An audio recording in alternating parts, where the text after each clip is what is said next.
Welcome to the Viking Age Podcast. It's the official podcast of the VikingAge.com. My name is Chris Schad. I write for the Viking Age and ZoneCoverage.com. We do this right here on the Viking Age YouTube channel. We are also in podcast form on Apple and Spotify the very next day. But however you consume us, make sure you like, comment, share, and subscribe so you never miss a new episode and we can spread the word to the masses. Today's guest, you probably recognize him on the screen. You can read his work at purpleinsider.football. You can listen to him on the Purple Insider podcast. He's been covering the Vikings since 2016, and his name is Matthew Coller. Matthew, welcome to the show. And I just want to ask before we dive too far into here, are you as surprised as I am on the 2016 thing? Because it seems like you just got here, man. Yeah, no, and thanks for having me back on. It does feel like, that age is kind of hitting me a little bit because it doesn't really feel to me like I got here, that long ago. It feels like I'm still the younger guy sometimes or the newer guy. And then I look back and go, there's a lot of players that I covered who are retired now, right? That were in the league, guys that I watched their entire careers play out, like going to, Kyle Rudolph, his retirement thing, and Anthony Barr. Those guys were young players when I showed up here. And there's a lot of guys who are into their prime who are now long out of the league. So it does feel a little bit strange. Time goes by super fast. And this decade of Vikings football, I do feel like I dropped in at a very fascinating time where this team has been competitive and relevant a lot during my time covering them. And yet still I have 0 appearances covering the Super Bowl for the Minnesota Vikings. So, and really, when you think about it, we are like closing in on 10-year anniversary of Minneapolis Miracle, which that really hits you hard to think about. That is the last time that we could really say the Minnesota Vikings were en route to potentially going to the Super Bowl. They haven't really gotten anywhere close since then. So here we are again with another season saying the same stuff of like, well, if all these things go right, then maybe it'll work this time. See, and now this is why I like having you on. I think this is one of my favorite episodes of the year because you come on twice a year. We talk after the season. We're like, hey, this is what the Vikings could do. This is what, they could do to get over the hump. Then we come to this one, and it's usually excitement towards the season. And I think the biggest move that we have to talk about right off the bat is the quarterback position. J.J. McCarthy against Kyler Murray. It is a quarterback competition, according to the Vikings, but very weird vibes. Like Tom Pelissero comes out, he says, that Murray looks good. They could trade him and give him more reps. Then, I think 24 hours later, Jeremy Fowler's talking to this big jump J.J. McCarthy made, Kevin O'Connell, Wes Phillips pumping his tires. And then Pelissero is on Rich Eisen again, I don't know. They could play both of them. I don't know. So what do you think is more accurate here? Is this a competition or is this becoming a sell job to sell J.J. McCarthy? Because I don't know what to believe right now. Yeah, I think when it comes to something like this, we really don't have very much information in general.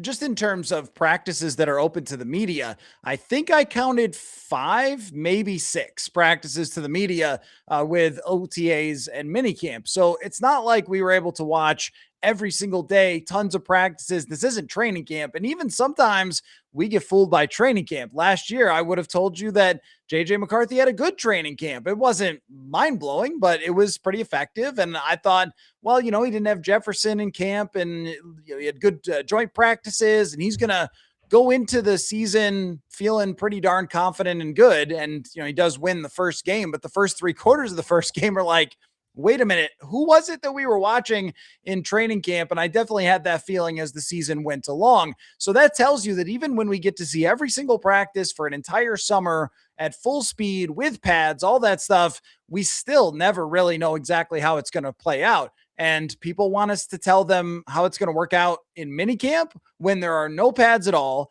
There is no contact allowed. Kevin O'Connell calls it the learning or teaching phase for the players. And the rule that Kevin O'Connell has told us before during this phase is no one hits the ground, meaning that if you have, a ball that you want to jump for that, you could potentially come down hard, don't do it. If you have, contact you want to make as a corner with wide receivers to try to break up a pass, don't do it because you're just learning the offense and defense.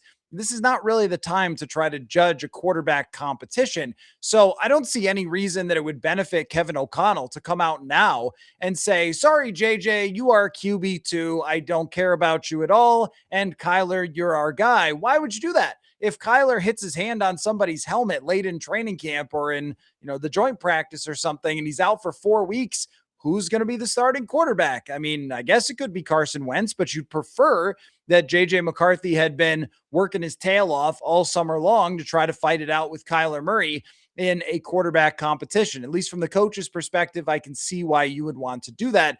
At the same time, like Kyler Murray's comments, though, I think there's a lot of people who are just really desperately trying to make this dramatic when it's like, folks, there's time.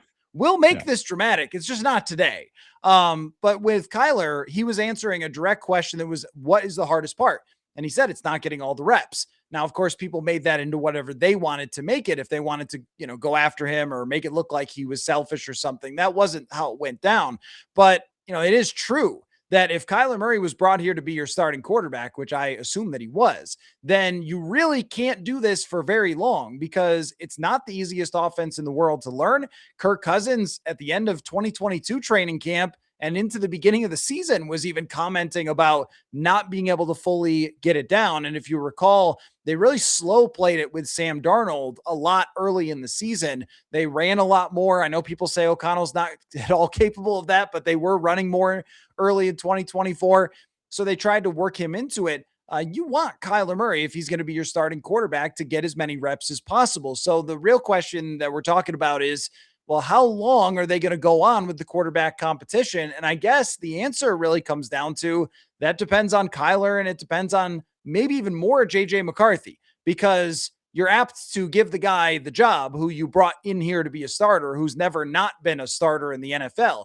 So if J.J. McCarthy can on a daily basis perform at the same level or better than Kyler Murray, then this thing could push later on into training camp. If it was a charade and if it was all just Kyler was going to be the starting quarterback anyway, that's going to reveal itself pretty early on in training camp. So, I mean, I think that's the number one question with the quarterback situation is just how long, at what point, if you're Kevin O'Connell, do you have to just cut it off and say, sorry, this guy is our starting quarterback? To me, it's like early on in getting the pads on. I think that that's when you start getting your real true reps with your teammates, and Murray needs as many as he can possibly get. So it'll be fascinating to see how it's balanced, but I think that I would still look at it like if you had two race cars running a race here, one is McCarthy and one is Murray. Murray's in the pole position and McCarthy's in like 36th place. He's not out of the race. He's not DQ'd, but some things are really going to have to happen in order for him to make an argument to be the starting quarterback over Kyler Murray. And I think when you put it that way, it's kind of the correct approach when you think about it, because when Kyler got signed, I think a lot of people were kind of like, I mean, you mentioned a little bit, he is the favorite to be the starter. You bring in a former number one overall pick who has had success in the NFL. You're looking for a baseline quarterback play. You're also trying to develop J.J. McCarthy and leave the door open for him. So if he showed up to OTAs, descending from the heavens and, layering perfect passes and like, whoa, or even in training camp, if he looks a lot better, you have to keep that door open in case, hey, Kyler, I know what we've said, but I mean, he looks incredible out there. We gotta toss JJ out there. I just feel like you said, I think a lot of people are trying to make this, I likened it to a schoolyard fight, right? Where everybody says, all right, 315, the little, not to make fun of Kyler's height, that's low hanging fruit, but the middle school kid's going to fight the high school offensive lineman nobody likes, and they're going to duke it out. Like, I don't think anybody's at risk of getting a lunch tray to the face inside TCO Performance Center, but I do think, you had to keep it open. And I think after maybe a couple of practices, maybe a week or so, we finally do get our answer, because Kevin O'Connell can say there's no artificial deadline. He's not playing his starter in the preseason. There is no way that happened. And as you mentioned too, no quarterback has thrown a pass to Justin Jefferson yet, which is going to be a very key factor. Yeah, and with preseason, that will tell us everything as well, because when Sam Darnold and J.J. McCarthy were technically competing, but there was no competition since Darnold took every first-team rep, Darnold came out in the preseason, played one series, and that was it. Last year, McCarthy played one series, and that was it. Kirk Cousins in 2023, I think, played one series.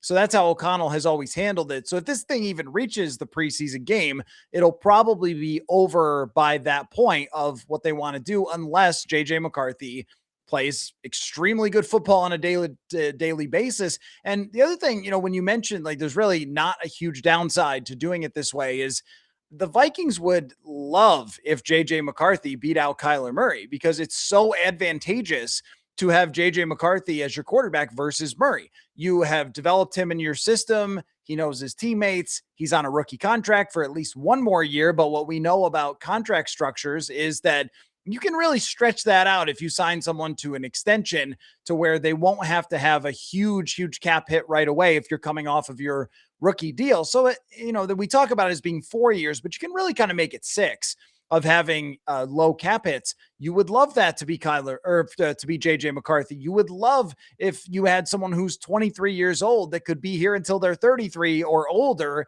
as your starting quarterback. And then unlike so many years in the past, you could just center your focus on building the rest of the roster with this guy, knowing who your quarterback is. Because even with Kirk Cousins, every year we went into after 2019, every year we went into the offseason going, is Kirk still going to be the quarterback? Is he going to sign an extension? Are they going to trade him? What's the arguments for both? We went through that time and time again. I think it literally was every single year after 2019. So there was never this sense, and his contracts were always short term. So there was never this sense of, all right, you know who your guy is, and now you can build to all of his strengths because he is going to be here for a really long time. That's what the Chargers can do with Justin Herbert, or like when you get that guy, that's how you can go forward. Well, with Kyler Murray, I mean, we don't know. I mean, he could play really well and then become expensive. And if he becomes expensive, it's more possible now than it was during Kirk because the NFL started making so much more money and the cap started going up and teams got very clever with kicking money down the road. So you see, guys like Daniel Jones is making $44 million per year, but his cap hits like $17 million. Well, there's a lot more of that that's going on than there was in 2018. So you can do it with Kyler Murray and you can have a 5-year plan with Kyler Murray potentially, but you'd much prefer it, the guy that you drafted in the first round. And what kind of confidence boost would that be to everyone if he beat out a guy who's been a starting quarterback as long as Kyler Murray has been?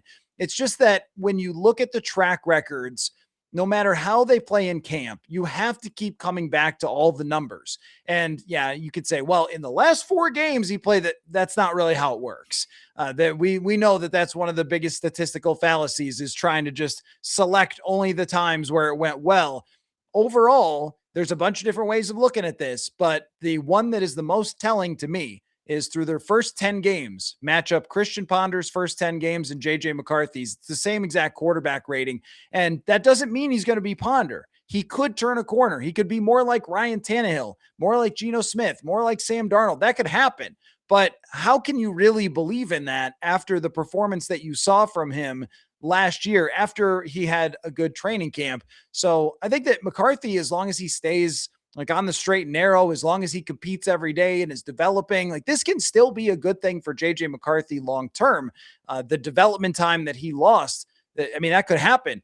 But in terms of making a decision as a coaching staff, when you compare the two quarterbacks' careers, even if Kyler has not been an elite quarterback, he has been a top 15 quarterback pretty routinely in his career. So that's the type of baseline that this team has talked about needing in order to be competitive with all the weapons and the defense they have. It's just hard to see JJ playing so much better than Kyler that they would say, all right, we just have to do this.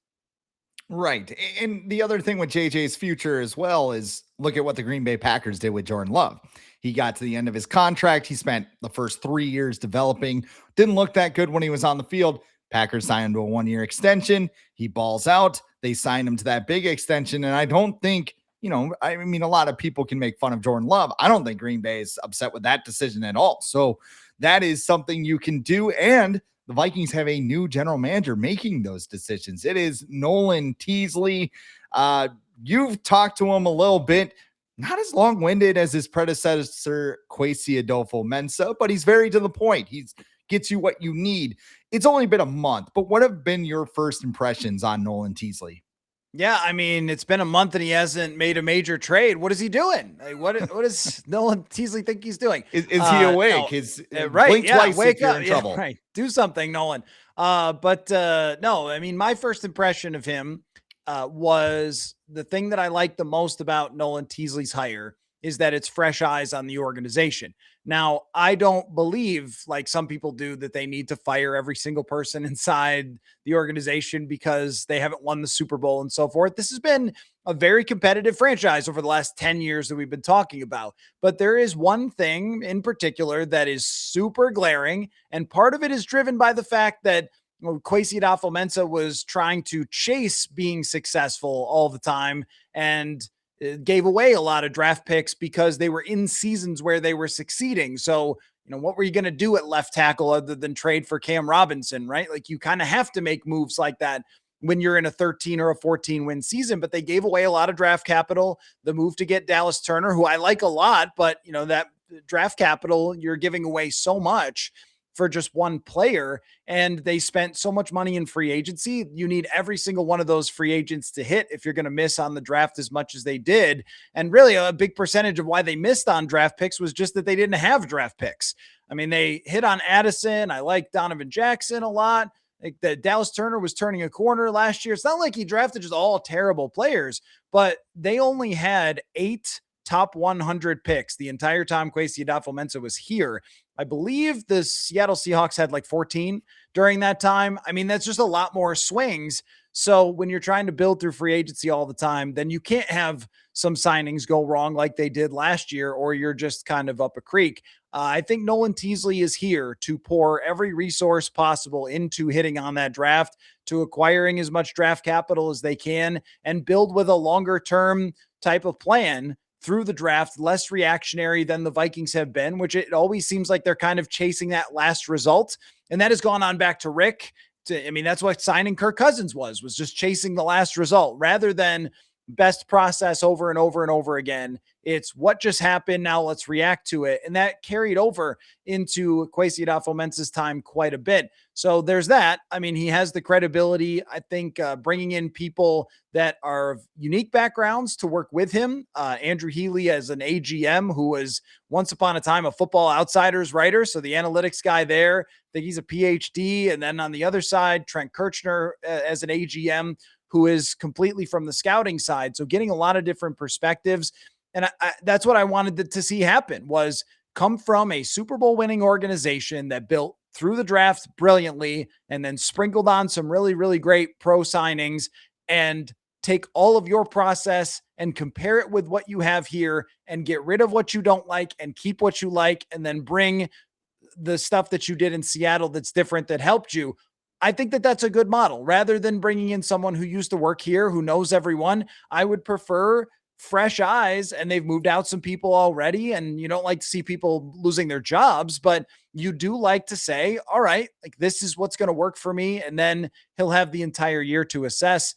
I also like the fact that he came in at a point where he is going to be able to be methodical about the roster, where he doesn't have to come in and make huge decisions right away. Like every GM that gets hired in January, he's got to scramble and figure out who everybody is. He can watch an entire training camp and decide. He can watch an entire season and decide. So, I mean, I like where they're at with Nolan Teasley. I think that the pedigree is really, really good. I also think this is a huge challenge of a team to get over the hump. Like, how do you get from being a 9-8 team to being a Super Bowl contender when you don't know what's happening at quarterback and a lot of your talent is older? So it's a task for Nolan Teasley. And you mentioned Kwesi Adolfo-Mensah chasing success and everything else. And I just kind of thought of this. You'll have to excuse my language here, but if I could use 2 words to sum up Kwesi Adolfo-Mensah's tenure, it is, oh shit. Like, oh shit, we need a tight end. We go trade for TJ. Oh shit, we need an edge rusher. Oh shit, just throwing draft capital and all that stuff. Like you said, Teasley, and you see this in Seattle. I don't think Seattle ever said, like maybe they did, but oh bleep, when it comes to, hey, Russell Wilson wants a trade, DK Metcalf wants a trade. It's kind of, okay, we have our process. We know how to do this. We're going to ship them out. Like a player like Hell, 2023 season. Like that is the perfect example because Kirk Cousins tears his Achilles. They panic trade for Josh Dobbs, even though Nick Mullins was coming back from a back injury, I believe. I mean, neither of those quarterbacks were going to lead into the playoffs, but you also had Danielle Hunter on that team, and they rode it until the bloody end and lost him for nothing in free agency. So I don't know. I mean, at the end of the day, I just hope that Teasley, this is going to sound ridiculous because I'm sure he's allowed to do his job, but there are a lot of tentacles to this. Kevin O'Connell has a very important voice and the Wilfs trust him a lot. You know, what do you think is the dynamic between Teasley and O'Connell as they kind of begin their relationship? Yeah, I mean, that's something that is a major question because with Kwesi Adofo-Mensah and the coaching staff, it seemed like at times when you talk about that process, at times one of the biggest and best things that a general manager can say is we're not doing that. We're going to have to coach up some areas of our roster. We're not making the big, bold play for a Jonathan Allen at $20 million a year. Now, Jonathan Allen, if he was like $7 million a year, would have been a legitimately good signing. And they lucked out a little bit with the way his contract was structured that they got some of that cap space back this year. But still, like that was a guy that had, and this was the issue for me with Kwesi Adofo-Mensah is when he would talk publicly, and you mentioned he was long-winded, I think he truly wanted the public to understand his line of thinking. And I would pick up on a lot of things that I thought made a ton of sense to me, like analytically. And that's, you know, an area that I've been super interested in for my entire career. And so he would talk about stuff that I would hear coming out of the folks at PFF or Football Outsiders previously, and, you know, some of the smarter analytics people, I would hear, you know, similar ideas, but then I wouldn't really see the execution of that. And like, that's when we talk about the draft capital. One of the, you know, pillar ideas of building teams is to stockpile as much draft capital as you possibly can. And they definitely didn't do that. And another one is not to be, as you said, overreactionary and not have those moments where you're going, oh no, we're good. Now what do we do?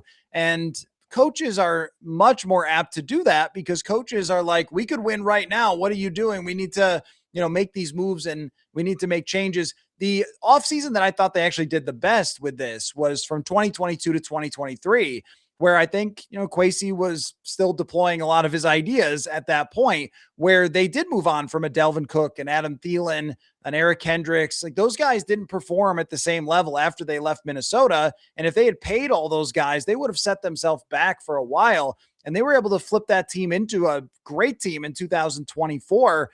Because everyone thinks, oh, if you let go a star or whatever, you're just going to fall apart. But sometimes rebuilding can happen very fast in the NFL. So they did a great job there. And he deserves a ton of credit for getting them to that point with the 2024 team. But then you mentioned the old bleep moments. It's a great way to put it because they go and they lose a game to the Rams. And then every single move after that was based on that loss to the Rams. I mean, we didn't have enough defensive interior pressure. So here's all this money.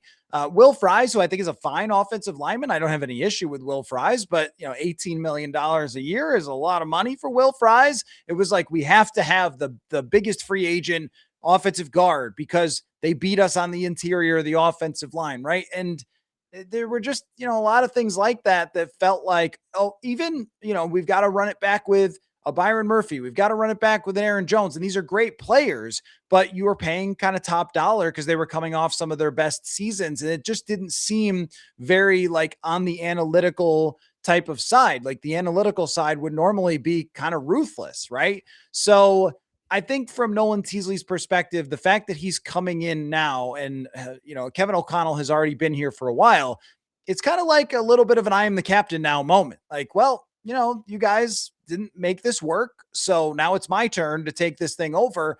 And I think that they will work, you know, in conjunction and close, very close together to build these things. But I also think that, you know, Teasley has to understand that sometimes as a new GM, and I think he brings a little bit of this even mentality as you could pick up on it from his personality of like, this is how we're going to do things. And we're not going to do stupid stuff just because it feels like it's time to do stupid stuff. Right. Because in the NFL, often when you have already come close and come short, that was the moment you needed X, Y, and Z. If you go chasing it, here we are, like you end up oftentimes sliding back the next year. So, you know, that is a huge challenge with him, though, what that relationship is going to be like. And the times where you might have to push back of, well, our coach wants this, but it's not the right time to, you know, decide to do it. Yeah. And Speaking of which, they're going to have to make some decisions here before training camp. They need an edge rusher. Brian O'Neill's a player that is in a contract situation right now. There might be one I'm forgetting as well, but there are some key decisions that need to be made in terms of the edge rusher, Brian O'Neill's contract, or maybe even whatever you think. What do you think the Vikings' first big move under Nolan Teasley will be? I mean, it would be a big move to sign Brian O'Neill to a contract extension. I also think it would be kind of an obvious move to sign Brian O'Neill to a contract extension. I mean, yes, he is in his 30s, and as soon as someone hits their 30s, we go, oh, he's close to death. But that's not really true with offensive tackles all the time with top athlete offensive tackles. Lane Johnson is one of them, Trent Williams, Jason Peters. You could say O'Neill's not quite on that level, but he's pretty darn close. I mean, he is a top 10 to 15 player in the league at that position. Those guys usually tend to have really good track records, even if the health isn't perfect, still usually going into their early 30s. Those guys are good. So if you sign him to a 4 or 5 year maybe 5 might be a little long, 4-year contract extension, that's really about a 3-year extension. You need offensive tackle play. I mean, I think that last year was a little bit of a reminder to Vikings fans, like, oh yeah, it's not always like this, because it has been for a long time. And when I first got here in 2016, it was a nightmare for them. And then after that, the tackle play, even Riley Reif, has mostly been either fine or awesome with Christian Darrisaw and Brian O'Neill. So I'm not in favor at all of just letting one of the better offensive tackles in the league go somewhere else and sign a contract and then be great there. I do think it was smart of them to draft Caleb Tiernan, because tackle depth is worth its weight in gold. And he also might be able to be a guard or something at some point. But I mean, I think you just keep, someone like Brian O'Neill. So is that a big move, or is that an obvious move? If there's a big move that's going to be made, it's probably at the trade deadline, because you have to run these different scenarios of what if they're really good and they're 6-2 and the division is looking like really wide open. And I don't know, I'm trying to think of a name of a running back. Let's just say Bijan Robinson is available. I don't think Bijan Robinson will come available, but let's just say, well, that might be worth making a trade for, right? Because I think that's really the offense's big weakness, is that they don't have a bell cow running back. So let's just say that's a ridiculous scenario, but let's just say a really good running back comes available. You might want to make that trade. Or an edge rusher or a defensive tackle who can rush the passer. You might want to go out and get that one last piece if you really feel like this team looks like it's on the cusp of doing something special. The more likely scenario than that, than making some big trade for a running back or whatever, is probably that you get there and you're like 4-4, and people are calling about certain players that might not be under contract into the future, and maybe you're trading some guys out. I think with this team, you can really talk yourself into pretty much every scenario coming to fruition. I think they will be good. I think they will be competitive, but there's a very real situation where the quarterback play is just not that great from either quarterback, and the defensive overhaul without Harrison Smith just isn't really working out the way we expected. And they're just an average defense instead of a great defense. And then you're talking about making moves and trying to get draft capital for the future and really resetting this thing. So how he handles the trade deadline will be our first window into how Nolan Teasley views this roster in the future. You mentioned Harrison Smith, and that's the next place I want to go here, because he's might be in the Smoky Mountains somewhere, kind of, hearkening to the environment. Like, should I come back for another year? A, what are the odds you think he comes back for another season? And B, how important is he to this defense? Because, safety is another position. You talked about offensive tackles when you get up to, 30, 34, 35. Harrison Smith's 37 years old. Last season did not go smoothly until the last 5 games. How important do you feel it is for him to come back? And do you think he shows up at some point? Yeah, I think with Harrison Smith, you kind of painted a picture there of a guy like with a long beard. He's been traveling the mountain trying to find himself, and he gets to the top and sees the sunset and goes, I'm coming back. Like Anchorman. Yeah. But I think, yeah, right. Exactly. Yeah. I think if you're Harrison Smith, now I don't want to speak for him necessarily, because I know that Harrison will let us all know what he's doing when he decides he's good and ready to let us all know what he's doing. He does not leak stuff to people. He doesn't kind of throw the hints out there. He is going to let you know on his own timeline. I think if I was in his shoes, I would probably wait and see how things played out and see how the team looked. So just for example, if they are 6-2 and the safety position is the one weakness that, say, I don't know, Theo Jackson or Jay Ward is hurt or not playing very well, and B-Flow is calling him every single day, blowing up his phone, then you're like, all right, we're 6-2. We're legitimately a serious contending team. I'm coming back. I could see that. But there are so many wild cards about this team that I don't know if you want to do it at this point. Like, the way Harrison Smith ended last year was actually legitimately beautiful. I mean, you're talking about one of the best players of all time in his position, playing at a super high level, winning games. The fan base is celebrating him at US Bank Stadium. He's getting emotional after games because it means so much to him. I know he didn't go out on top the way you want to go out on top, but he did in a lot of ways. Like, playing really good football at the end of your career at 37 is super hard to do.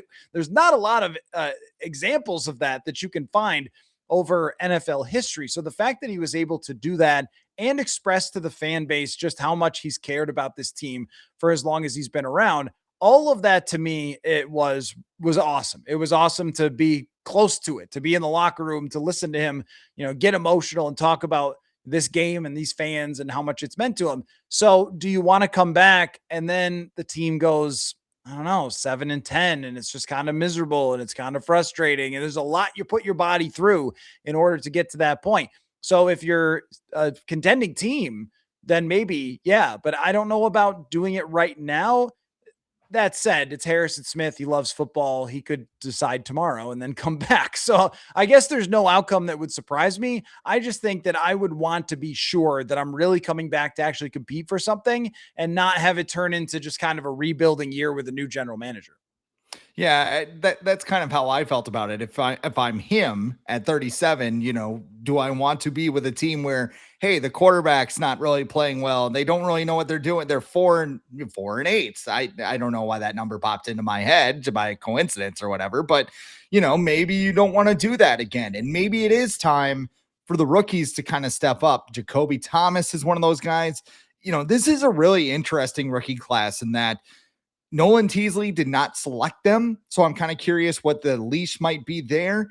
And also, too, you have a lot of high upside guys. Caleb Banks, he's a freak, but he's also recovering from that foot injury. Jake Golday, he seemed to get positive reviews. Jacoby Thomas, Chuck Demings. What do you think we can expect from this rookie class on defense here in year one? Yeah, I think that over the next couple of years, there's some players that really have my attention already. And yeah, it's mini camp, and I'll give all the disclaimers that are deserved to be given. But when you see the athleticism that someone like Charles Demings has, you're like, okay, that looks like a quarterback in the NFL. And the way Jake Golday moves at 240 pounds and 6'4.5", that's unusual. That it looks a little bit like Van Ginkel out there. So, that's all you can really do in minicamp.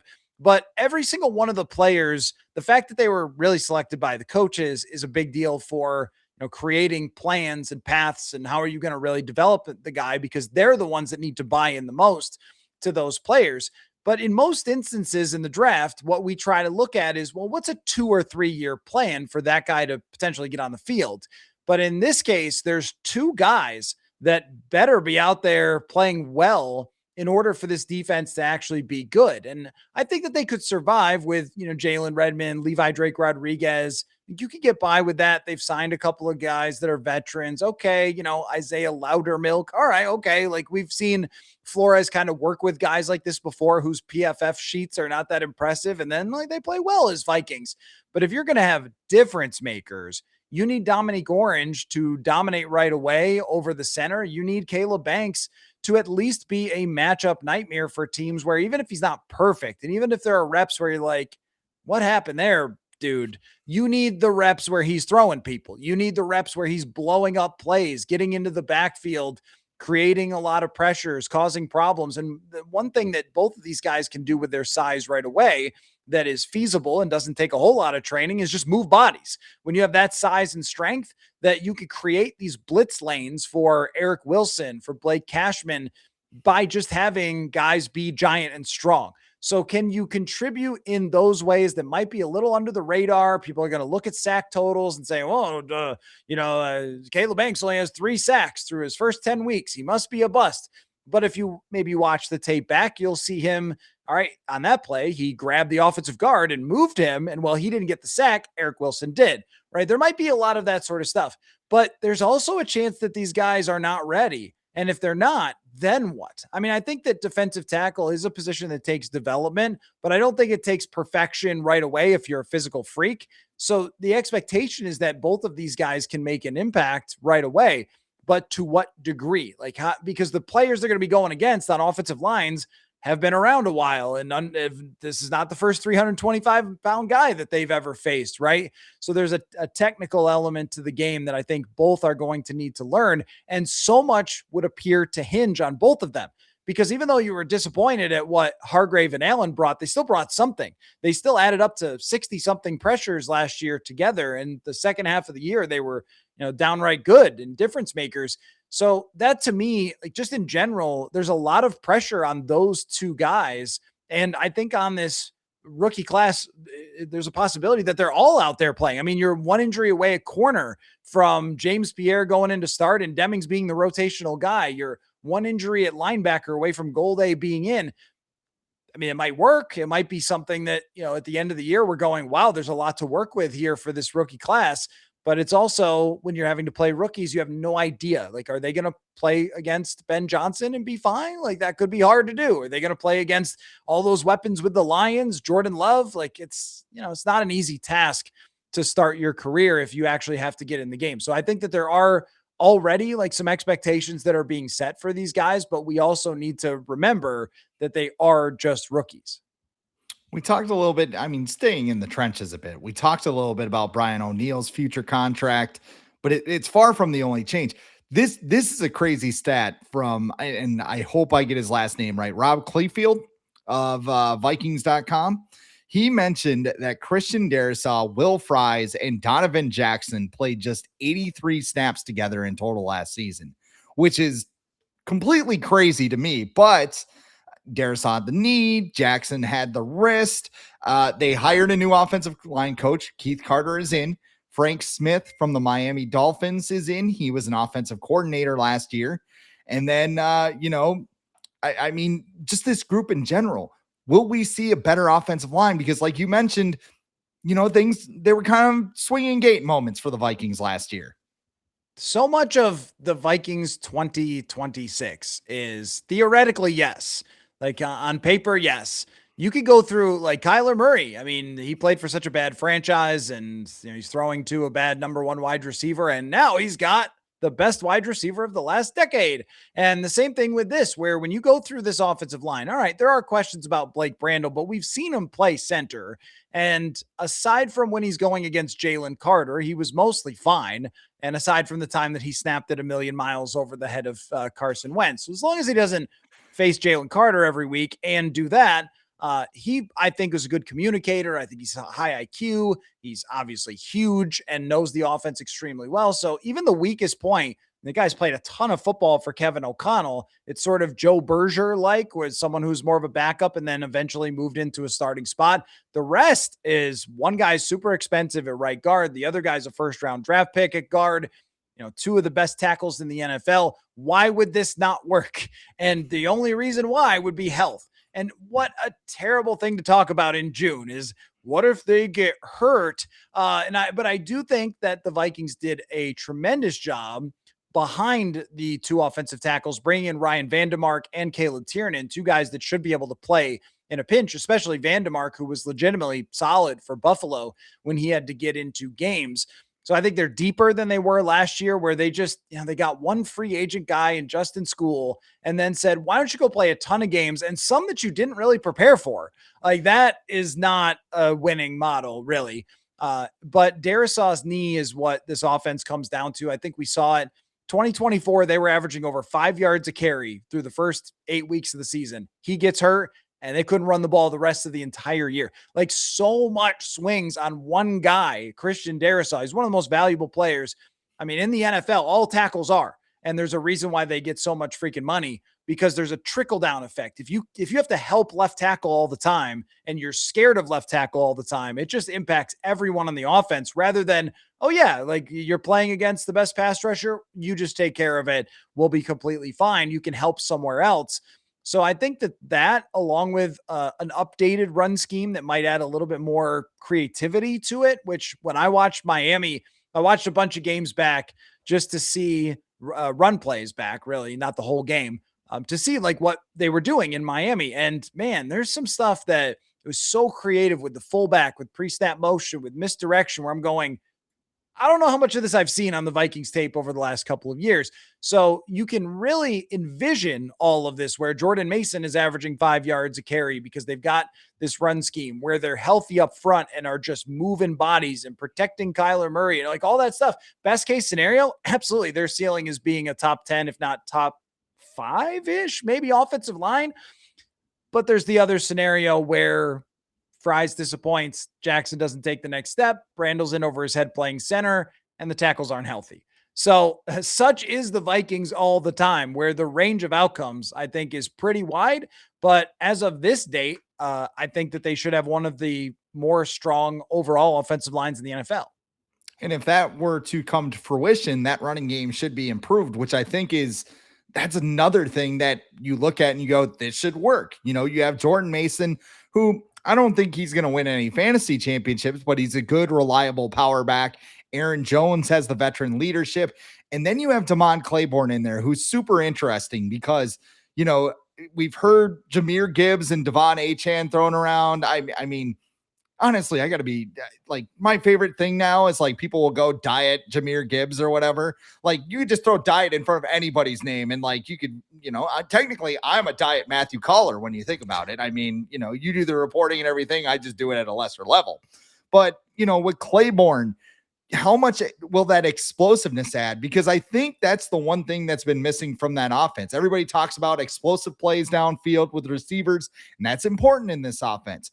But when Kevin O'Connell doesn't run at will in this offense, he needs big plays on the ground, and they just didn't get that last year. I wouldn't degrade yourself by calling yourself a diet Matthew Coller. You're your own man. Okay, you do good stuff. Otherwise, I wouldn't be on your show. But exactly. When it comes to Damon Claiborne, this is another one where theoretically it makes sense. I think that I might start calling them the theoretical Vikings, because it does make sense where if you have someone with his explosiveness, and when we were out there in minicamp, you see it, like you don't need a lot of like binoculars or, you know, close looks at reps from Damon Claiborne to see the explosiveness. He moves different. There's an agile nature to him that is so smooth and quick that you're like, yeah, okay, give that guy the football like, right away. But as we know, this type of player has not had a lot of success with Kevin O'Connell. I mean, it was Ty Chandler who looked really good at the end of 2023 and then is nowhere to be found in 2024. They lost trust for him. And, you know, the same thing would go for like a Kene Nwangwu, who they just never, ever gave the football to, even though he was incredibly explosive. So it's hard to trust that they're going to do this. But I do think with Claiborne, there was a lot of people in the draft analysis world that were very shocked about how far down he went. I think he was Dane Brugler's like 9th best running back, which I know isn't first best, but is still like, I mean, top 10 in the class, and he ends up sliding down the board. Sometimes that type of stuff happens, and I've never gotten a clear explanation for why, but you know, maybe it was the fact that he went to Wake Forest and they were, you know, the league was drafting all Power 5s or Power 4s this year in the draft. I don't know, but whatever it was, I think as a change up for right now, yes, like you're in need of an explosive play, like bring him in first down, give him a shot. You need a shot in the arm. You need somebody to get around the edge. You're getting a certain advantage on the O-line, but you're not fully taking advantage of it because of the quickness of the running backs. Get him in there. The question I would have is he even RB3 if someone gets hurt? Because the guy who gets forgotten about on this roster was last year's camp darling, Xavier Scott, who was for my money, the best pass protector that they had last year, not named CJ Ham in the backfield, and also was fine when they gave him the football. Like he didn't, light your socks on fire, but he was serviceable when he was in the backfield, had a great touchdown catch against the Pittsburgh Steelers. He could catch the ball as a former wide receiver. Is he going to be ahead of Claiborne to start and then develop him for a year? Because what happens so often with the draft is we get so excited about all the draft picks. It's new players. We want to see everything they bring to the table. And then it's like, oh yeah, they have to learn how to play football in the NFL. So maybe we should let them learn how to play football in the NFL. And I think that that's probably Claiborne. Like maybe you're a mix and match player this year. And then maybe next year you're talking about being, part of a duo or something. In the best case scenario, it could always be that one guy who just shoots up from the 6th round and becomes a star. But I think when it is a 6th rounder, we do need to take a deep breath. Because at this time of year, we've talked about everything from last year. So now we're like looking for what's new, what could be different. And Claiborne has been that guy in Vikings land. And another area that's new, the last position group I really wanted to talk about was the wide receiver room. We know about Jefferson. We know about Jordan Addison. Jauan Jennings is an interesting ad as a player. I'm not as high on him as a lot of people are, but I mean, he does a lot of the dirty work. He can do the underneath. And I think sometimes that's been missing. And then Dylan Bell's another guy that you've been pumping up. I've heard it, at the Athletic, the ESPN, everybody is saying it. What do Jauan Jennings, well, first of all, what does Jauan Jennings bring to this offense? And second of all, how can Dylan Bell maybe impact? Because there's not a lot behind those first 3 receivers. Yeah, I mean, when we're talking about Jauan Jennings, I think that he brings something that the Vikings have not had in quite a long time. I mean, even just you think about size. Adam Thielen was 6'2", 205, maybe. This guy is 6'3", 215 to 220. I mean, he looks like a tight end. There are tight ends the Vikings have who are only 10 pounds heavier than he is. He's a big dude. And he is a pretty smooth route runner for somebody that is that size. But, I mean, Marcus Robinson, Jake Reed, like there's just not a big history of guys like this. And also the physical nastiness that he brings. Jalen Naylor, his name was Speedy. He was there to run deep routes, and he tried his darndest to block whoever he could.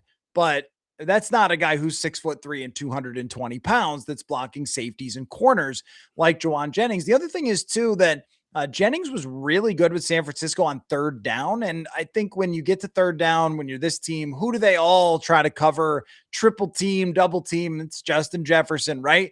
That they weren't always able to take advantage. And how many times did we mention over the years, like Jarius Wright, like that was the guy. Jarius Wright was so good at that. And I know a different size, but to have that number 3 wide receiver, who's that option for you when they're taking away your 1 and 2 and putting so much attention on there, they're sending their toughest blitzes. Well, who can you dump down to?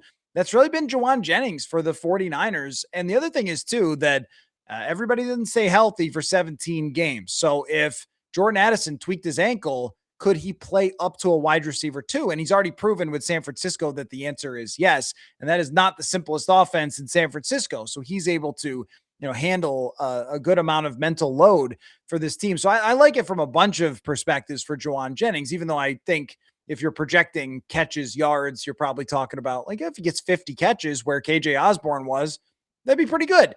As far as Dylan Bell, it's minicamp is all about you have my attention. I felt that way about Charles Demings, and I felt that way about Dylan Bell because there were 4 out of the 5 days or so where he did something, where we saw him making plays, making catches, playing with the big boys on the big boy field rather than the development field. And you're going like, okay, there's something that they're seeing from Dylan Bell. And when you do go back and watch some of his offense at Georgia, it was like a screen pass offense because their quarterback couldn't do anything. I don't know what they think of that quarterback in college football and the analysis there, but I know what I thought when I was watching a little Dylan Bell. I was like, let this guy run a route for goodness sake. And what we saw already was it looked like he can. He's got some explosiveness. He's got some twitchiness. Now, that said, there have been many minicamp darlings along the way that have never really turned into anything. Clearly, there's something there for him to be catching passes from Kyler Murray, but is there enough there to make a difference right away? I mean, I don't know, because even the ultimate UDFA, Adam Thielen, I think it was year 3 by the time that he actually really got his chance. So we love Mr. Mankato. We'd love to get excited about back end of the roster guys. It would not be training camp. I'm never down on it. But with a lot of these stories, it's all the same sort of, we're going to have to wait and see. I like stuff about it, but I'm not ready to, put them into Canton quite yet. It's very much like, Wisconsin running backs back in the day when they were at the height of their powers. You had Monty Ball is probably a bad example because he didn't stick in the NFL, but like Melvin Gordon, right? Like Melvin Gordon came into the league. They're like, I don't know if he can catch because, he had like Wisconsin didn't ask him to do that. Jonathan Taylor, same thing. It's like, well, he can run really fast, but we don't know if he can. Oh, he can catch when he's asked to do so. Like that's a big thing. With Bell, it is interesting because I believe Steve Smith had a breakdown of his where he called him a sleeper. And I don't know. I mean, if you start on the roster as a wide receiver 4, wide receiver 5, maybe Jawan Jennings doesn't work out. Maybe somebody gets hurt. You could have a big opportunity. So it is, like you said, it's OTAs. It's, what's new, what's out there and everything else. And that leads me to my last question for you, because I was going to say, sell me on the Vikings, but I think this is what you said that kind of rang true is everything should work on paper. Like you got it, the general manager from the Seahawks, you got a new quarterback that can, not send it into the upper deck on a, out route or whatever. A lot of things work. I think I just need to see it at this point, because in my mind, and I joked in an article for Zone Coverage, it's like a hangover, right? You're just sitting there and all you could think about is the 4-8 start. In the last 5 games, they were playing, the Cancun tour, where it was just like, Washington's out of it. New York's out of it. Dallas is almost out of it. Green Bay was playing for a playoff game. I look at this team and I can't see that. But again, this is kind of the thing the Vikings need to avoid long-term. It's like playing a slot machine where you pull the lever. If Darrisaw's knee is healthy, if you get this, you get that, you can have a good season. What is the likelihood that the Vikings pull the lever and get a jackpot in 2026? Well, I think it's better than you would have at a casino. I do think it is better than that because, one of the things is I fully understand, and I have gone through all of the things with Kevin O'Connell and the shortcomings and the 3rd and shorts and the, leaning into quarterbacks that you should not be leaning into, like having Carson Wentz or Josh Dobbs throw 30 or 40 passes a game. Like we all know, right, that's something that he's either going to change or he's not. And we're going to maybe find out a little better this year. I think that, game management wise, mostly good from him. Culture wise is like A+ from him, keeping the guys, going from 4-8 to 9-8, regardless of who you're playing, still NFL teams. And we have definitely seen teams give up, meltdown, collapse, go away. And they did not do that last year. And I do think that, when we look at his passing scheme, that it works, and it works with Justin Jefferson, because when he's had either Kirk Cousins or Sam Darnold as his quarterback, Kevin O'Connell's 31-11. So like he's won a lot of football games when he's got his starting quarterback just playing in the actual game. So that I think is reason to believe that with Kyler Murray also, if you start to really dive into his numbers and data, he's one of the most effective scramblers in the NFL by expected points added. He has also been very accurate. Now that he doesn't have deep passes, like he's throwing bombs all the time, but as we learned last year, those 5-yard, 7-yard outs are not automatic. So it matters that, he's been a very accurate quarterback at times in his career. And if he were the 12th best quarterback in the league and his consistency was evened out a little bit by the team, then absolutely you could see them in every single game. And even just on the defensive side, yeah, there's questions, but every year we've gone into the season with questions. In 2024, we were going, who the hell's playing corner? Like, oh my gosh, they are just so decimated on corner after, who was it? Mekhi Blackman tore his ACL on the first day of training camp, right? And they were just like, oh my gosh, what are they going to do? And Shaq Griffin and Stephon Gilmore were the 2 starting outside corners for a team that won, 14 games. And of course, Byron Murphy was really good on that team as well. So we've seen water into wine a little bit by, Brian Flores. And I think that he'll have to do that again here. I think that there will have to be a lot of guys who become diamond in the roughs or diamonds in the rough and then play, maybe above our expectation. They perform above our expectation, but I also think that that's not crazy because Brian Flores has done that before. where it gets hard is to see anything beyond that, because you have to get to like part one first. Well, will they win a playoff game? Can they win a playoff game? Like, I have no idea if they can even start out like, 4-2 first. So let's see that first. I have no idea what Kyler Murray is going to look like here. I do know that Arizona was a very bad team. You want to see a draft record that would make Kwesi Adolfo-Mensah blush? Look at Arizona since he got there. There is nothing. It is a wasteland. It's Trey McBride and a wasteland of draft picks.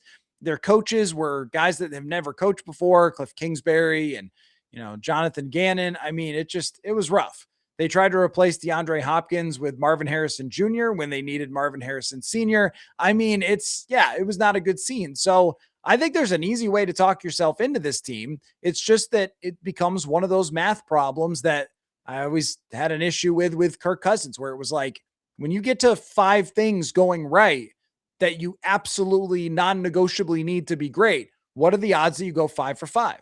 The math people can tell me, but it's not great. So can they be a Super Bowl contending team? They're really going to have to prove that to me. Can they be a division contending team? I think they definitely can. The motto for the 2026 Vikings should be, I need to see it. Yep. There you go. Everything looks great. Everything looks good. I need to see it. And you can definitely see it, and you can hear it too at Purple Insider. Why don't you tell our audience what you got going on over there, Matthew? Yeah, I mean, same thing as you. We're having a lot of fun conversations in the off season, trying to put things together to, frame conversations differently and react to random news items and things like that. But, the train is on the tracks until we get into the training camp previews. Then it's, back to hardcore and stuff. So a lot of, Q&As on the live stream, stuff like that. And I'm doing a purpleinsider.football and around the NFL series where I'm writing an essay about each team with a prediction for each team, because this is what we do this time of year. And you know what? I like it because it doesn't feel like there's a whole lot of pressure on us. Once you get into training camp and everything else, it's like, all right, we're in. It's a long season from there. The J.J. Jackals. Ooh, I should copyright the J.J. And I like McCarthy, but there are some people out there that are just willing to jump in front of a truck for J.J. McCarthy. The J.J. Jackals, all in your mentions. And that's how the season has begun, when the party gets started there. But Coller, thank you for coming on. As always, we always love to hear from you. Of course, this is the Viking Age Podcast. I'm back at the Viking Age, so you can go check out me and the rest of the talented writers at vikingage.com, as well as my Vikings and Twins coverage at zonecoverage.com, and some wild stuff at Hockey Wilderness as well. Again, the Viking Age Podcast, the official podcast of the vikingage.com. We do this right here on the Viking Age YouTube channel, and we are in podcast form on Apple and Spotify the very next day. But however you consume us, make sure you like, comment, share, and subscribe so you never miss a new episode, and we can spread the word to the masses. A big thank you to Matthew Coller. You can follow him at Matthew Coller on social media. I am Chris Schad at The Real Chris Schad. SKOL.